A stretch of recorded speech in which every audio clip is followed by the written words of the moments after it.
জীবনে যারা বিভিন্ন সময় ক্ষতিগ্রস্ত হয়, বিপদে পড়ে, আপদে পড়ে, নানা রকম বালা মুসিবত যাদের উপর ভরসা করে এবং সবকিছু অতিক্রম করে যারা বেঁচে যায়, তারা বেঁচে থাকার আনন্দটা যে কি এটা অনুধাবন করতে পারে। আমরা যারা সাধারণ মানুষ শুধুমাত্র খাই, দাই, ঘুমাই, সামান্য বিপদ আসলে কান্নাকাটি করি, হতাশ হয়ে পড়ি, তারপর আবার যখন বিপদ চলে যায় তখন আমরা ভুলে যাই। এটা হলো আমাদের সাধারণ মানুষের একটা অনন্য বৈশিষ্ট্য ইন জেনারেল। কিন্তু যাদের জীবনে পালা করে একেবারে এমন বিপদ চলে আসে যেটা তাদের জীবন নিয়ে টানাটানি শুরু হয়ে যায়, তাদের অর্থবিত্ত থেকে শুরু করে যা কিছু আছে সব কিছু ছিনিয়ে নেওয়া হয় এবং তারা লড়াই করে, সংগ্রাম করে সেগুলো যখন ফিরে পায় একবার, দুইবার, তিনবার, কেবল তারাই বেঁচে থাকার আনন্দ অনুভব করতে পারে। এবং এই ধরনের মানুষ কিভাবে বেঁচে থাকতে হয় সেটা মরে যাওয়ার চাইতে বেঁচে থাকাটা যে গুরুত্বপূর্ণ এটা অনুধাবন করতে পারে এবং তারা বেঁচে থাকে কেবলই মাত্র তাদের জীবনের যে প্রতিশোধ, সেই প্রতিশোধ খুব সুচারুভাবে গ্রহণ করার জন্য। এই হলো দর্শনের মূল বিষয়বস্তু।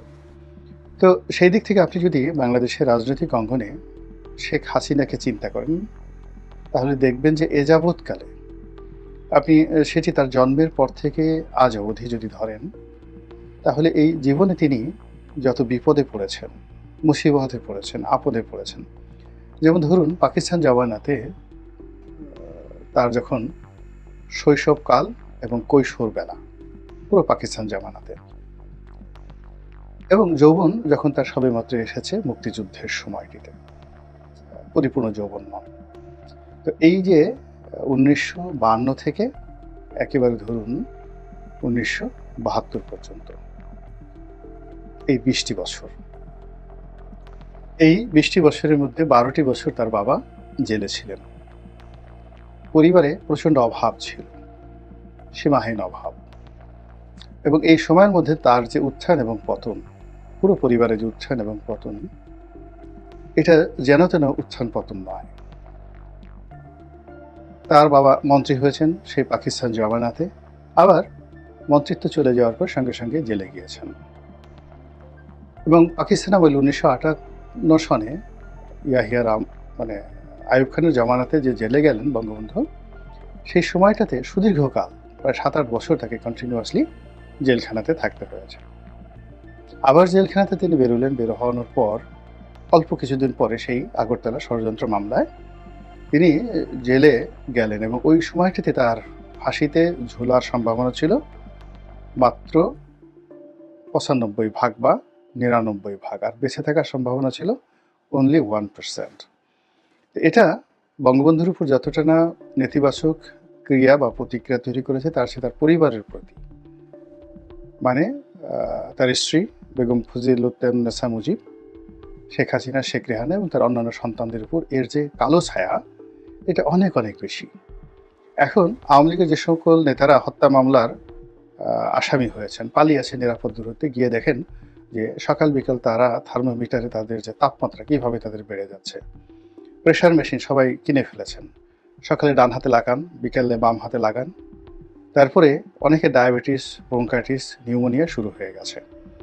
কিন্তু যদি আদালত থেকে বাংলাদেশের মধ্যে থাকতেন এবং এটা যদি কোনো মিলিটারি আদালত হতো এবং এটা যদি পাকিস্তান সামরিক শাসকের মিলিটারি আদালত হতো এবং আপনি সেই আদালতে গ্রেপ্তার অবস্থায় থাকতেন এবং যার শাস্তি একমাত্র মৃত্যুদণ্ড, যা কিনা শাসক ঘোষণা করেছে, তাহলে আপনার যে মানসিক প্রতিক্রিয়া কী হতো, আপনার ছেলেমেয়ের অবস্থা কী হতো, ওই জিনিসটি কল্পনা করার সঙ্গে সঙ্গে শেখ হাসিনাকে ওখানে বসিয়ে দেন যখন তার বয়স ছিল একেবারে খুবই অল্প, কিশোরী।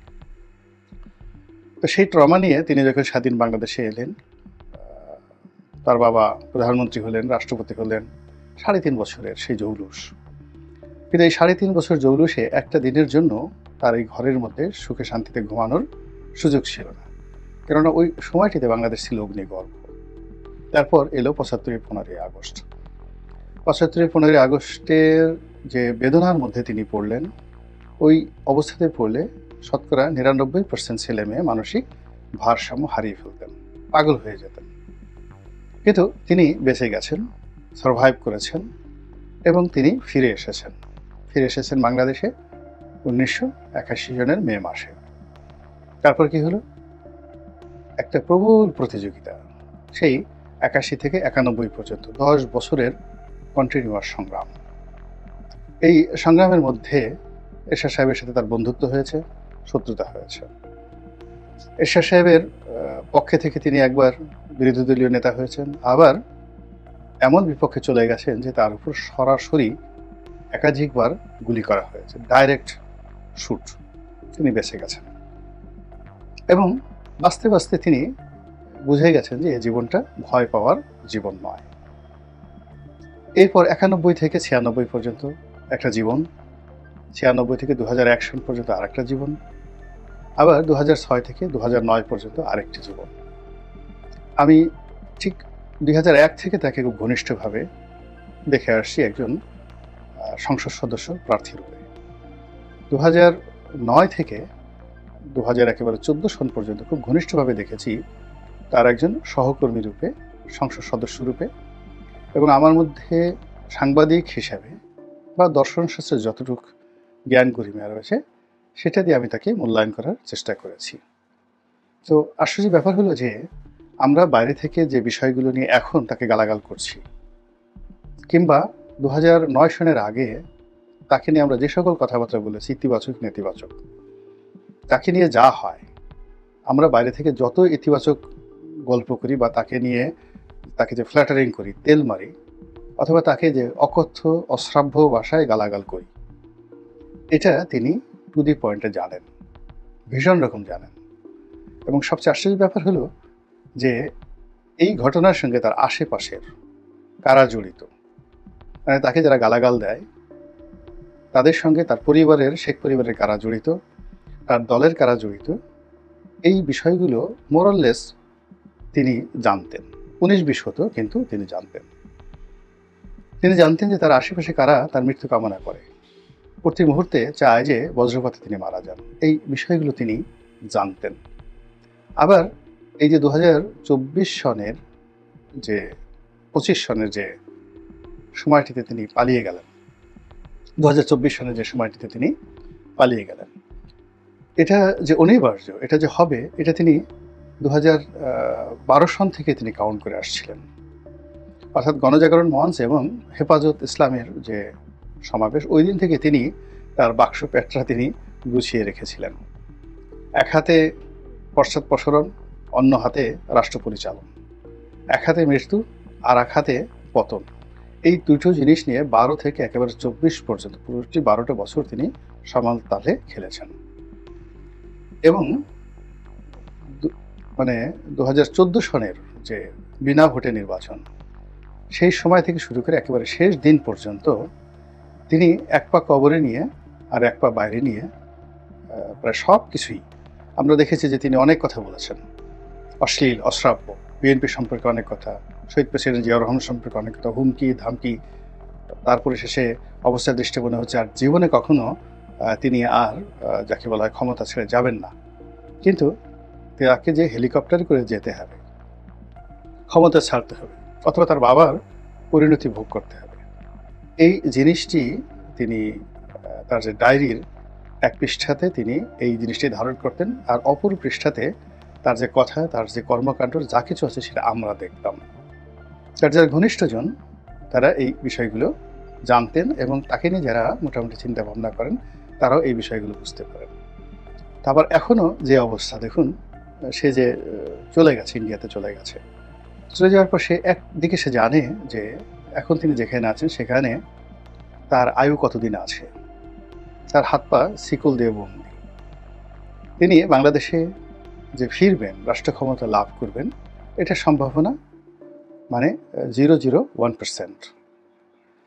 এটা হলো একেবারে রিয়ালিটি, যেটা তিনি 2014 থেকে 24 পর্যন্ত তার ডায়েরির উল্টো পৃষ্ঠাতে যে জিনিসগুলো তিনি লিখতেন এবং জানতেন, ওটাকে চাপা দিয়ে তিনি যে অহংকার করতেন, কথাবার্তা বলতেন, এবং এইভাবে তিনি তার সরকারকে, দেশকে, পুরো জাতিকে, তার প্রতিদ্বন্দ্বীকে একটা নির্দিষ্ট জায়গাতে তিনি নিয়ে গেছেন একেবারে 2024 সনের আগস্ট মাস পর্যন্ত।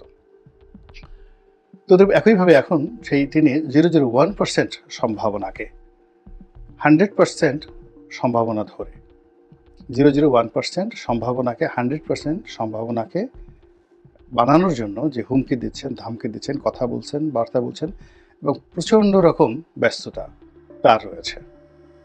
তিনি নেতাকর্মীদের সঙ্গে যোগাযোগ রাখছেন, কূটনীতিবিদদের সাথে যোগাযোগ রাখছেন, তার অলিগার শ্রেণীর সঙ্গে যোগাযোগ রাখছেন এবং একজন লোকের সঙ্গেও তিনি সম্পর্ক নষ্ট করেননি। মানে তার যারা খারাপ লোক ছিলেন, যাদেরকে আমরা সবাই খারাপ, এবং তিনিও জানতেন যে এরা খারাপ, তিনি যে সালমান রহমানকে খারাপ মনে করতেন, নট লাইক দ্যাট, বা ভালো মনে করতেন, নট লাইক দ্যাট, তিনি সালমান রহমানকে সালমান রহমানের মতোই মনে করতেন, কিন্তু তিনি তাকে ব্যবহার করেছেন। তিনি আনিসুল হক যে কর্মকাণ্ডগুলো করেছে, তিনি জানতেন যে এই কর্মকাণ্ড করেছে, তিনি কি জানতেন না যে তিনি, তার একটা বান্ধবী আছে, তারপর শেষে তিনি এইভাবে সব জায়গাতে টাকা পয়সা নিচ্ছেন, এইভাবে অপকর্ম করছেন, তিনি অবশ্যই জানতেন।